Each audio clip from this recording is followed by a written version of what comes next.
बीच में हमारे अतिथि आज के मीट द प्रेस कार्यक्रम के अतिथि जो हैं लेक सिटी प्रेस क्लब द्वारा 24 जून को राज्यपाल के पर्यटन समिति से जुड़े सलाहकार लक्ष्यराज सिंह मेवाड़ के साथ मीट द प्रेस कार्यक्रम का आयोजन रखा गया।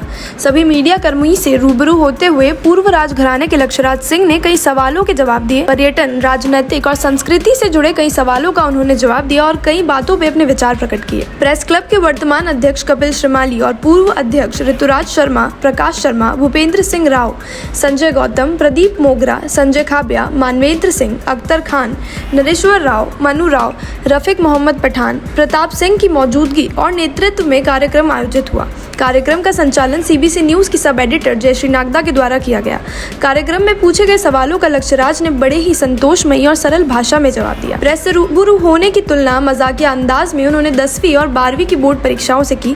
सामूहिकता को बढ़ावा देते हुए शहर और देश के विकास के लिए उन्होंने लोगों से एकजुट होकर अपनी जिम्मेदारी खुद उठाने की बात लोगों के बीच रखी। उनका ये मानना है कि अगर हर व्यक्ति व्यक्तिगत तौर पे अपने शहर और देश के प्रति सचेत रहे तो हम हमारे शहर को पर्यटन के अलावा और भी सभी क्षेत्रों में ऊंचाइयों पे ले जा सकते हैं। पर्यटन के साथ साथ उन्होंने शिक्षा को बढ़ावा देने की बात की और बताया कि किस तरह शिक्षा के आधार पर किसी भी शहर और उसके नागरिकों को विश्व में प्रसिद्धता दिलवाई जा सकती है। पर मैं ये बता देना चाहता हूँ कि मुझे आज जो है वो 10वीं बोर्ड और 12वीं बोर्ड की जो परीक्षा होती है ना, उससे आज मेरे को कुछ कम महसूस नहीं हो रहा है।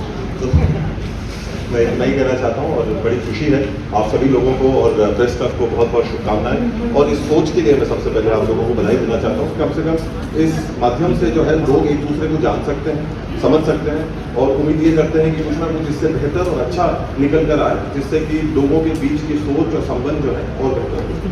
तो पुनः आपके पर्यटन को बढ़ावा और शिक्षा को उच्च स्तर पर पहुंचाने की भावनाओं के साथ साथ लक्ष्यराज सिंह मेवाड़ ने उनके सोशल मीडिया को लेकर पूछे गए सवाल में बताया कि वो किस तरह अपने सांस्कृतिक मूल्यों, नैतिकता को प्रेरणाजनक गतिविधियों को लोगों के सामने लाते हैं ताकि उससे प्रभावित होकर लोग अपनी जिम्मेदारियों को समझे और अपने अपने स्तर पे सामाजिक सेवा करने की कोशिश करें। इसी के साथ साथ उनका ये भी मानना है कि बढ़ते डिजिटलाइजेशन और तकनीकी दौर में हमें हमारी जड़ों से जुड़े रहना बहुत जरूरी है। वेस्टर्न कल्चर को अपनाना कोई बुरी बात नहीं है, लेकिन अपनी जमीन और अपने इतिहास से जुड़े रहना भी बहुत जरूरी है। मेवाड़ी भाषा को भी बढ़ावा देने की बात उन्होंने की। देखिए सर, अभी तो डाल नहीं सकता, 6 घंटे पहले की डाली है, इसके अंदर मैं कोई पाखंड भी नहीं कर सकता। तो मेरा आज का यूथ का सवाल ये था कि लोग जो हैं अपनी संस्कृति से और जगहों से दूर जाते जा रहे हैं। तो उसके अंदर सबसे पहले मेरा आज के अंदर जो सवाल पूछा है मैंने, लोग दूसरे के खाने को तो चटकारे ले लेके खाने में बहुत आनंद आता है, उसके अंदर गलतियां निकालने में भी बहुत आनंद आता है। अपनी फितरत ऐसी होती है और आपने ठीक नहीं बनाया यार, उगाड़ दी तो आज।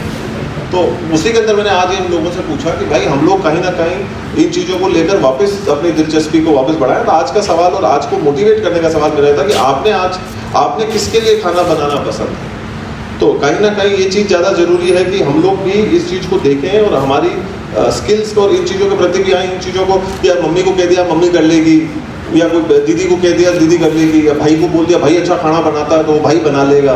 पर हम लोग खुद इस चीज़ को कब हम लोग करेंगे, तो ये कहीं ना कहीं हम लोगों को इस चीज़ के प्रति वापस जो है वो एक जागने की एक आवश्यकता है। आप कल परसों की भी अगर आप पोस्ट देखेंगे तो बड़े बुजुर्गों के ऊपर थी, तो उन लोगों ने आज की तारीख में, युवाओं ने जिन बड़े बुजुर्गों को छोड़ दिया। आप सोचिए कि आज की तारीख में अपने जैसे देश के अंदर जिसकी ये संस्कृति हो, उसके अंदर अपने को ये बात करनी पड़ रही है कि बड़े बुजुर्गों को लोगों ने जाकर ओल्ड एज होम में जाकर छोड़ दिया। उदयपुर को वेनिस ऑफ ईस्ट के नाम से जाने की बात पे उन्होंने कहा कि हमें इस तरह हमारे उदयपुर की छवि बनानी है कि आने वाले समय में वेनिस को लोग उदयपुर ऑफ वेस्ट के नाम से संबोधित करें। पत्रकारों के खट्टे मीठे और तीखे सवालों को बड़ी खूबसूरती से जवाब देते हुए, कई राजनीतिक प्रश्नों से बचते हुए लक्ष्यराज के साथ हुई मीट द प्रेस में कई हद तक उन्होंने पत्रकारों को संतुष्ट करने की कोशिश की। इस तरह की योजनाएं और सोच को भी उन्होंने खूब सराहना दी। दोस्तों, सीबीसी न्यूज आपके सहयोग से लगातार बढ़ता जा रहा है। स्वतंत्र पत्रकारिता का सहयोग करने के लिए आपका धन्यवाद। सबसे पहले तो जिन लोगों ने हमारे चैनल को सब्सक्राइब नहीं किया है तो पहले सब्सक्राइब करें, जिसका कोई शुल्क नहीं लगता और बड़ा आसान है। बस नीचे दिख रहे लाल सब्सक्राइब के बटन को दबाना है और पास में दिख रहे बेल आइकन को भी दबाना है ताकि आपको अपने सीबीसी न्यूज के हर अपडेट्स मिल सके। हमारे इंस्टाग्राम पेज और फेसबुक पेज को भी लाइक करें, फॉलो करें, वहां पर भी आपको मिलती है तरह तरह की अपडेट्स। अपडेट्स। हम पूरे राजस्थान से आपके लिए लाते हैं वो खास खबरें जो आपके लिए जरूरी है, और वो भी पूरी बेबाकी के साथ। पत्रकारिता के इस मुश्किल दौर में आपकी आवाज जिम्मेदारों तक पहुंचाना ही हमारा लक्ष्य है, और ये आपके सहयोग के बिना संभव नहीं है। हमारा सहयोग करें, स्वतंत्र पत्रकारिता में अपना योगदान दें और ज्वाइन बटन पर जाकर सदस्यता लें, चाहे सबसे छोटी सहायता के रूप में ही क्यों ना हो। जनता की बेबाक आवाज बने रहें, उसके लिए सहयोग आपको ही करना है। सब्सक्राइब करिए और ज्वाइन बटन पर क्लिक कर सदस्यता ग्रहण कीजिए।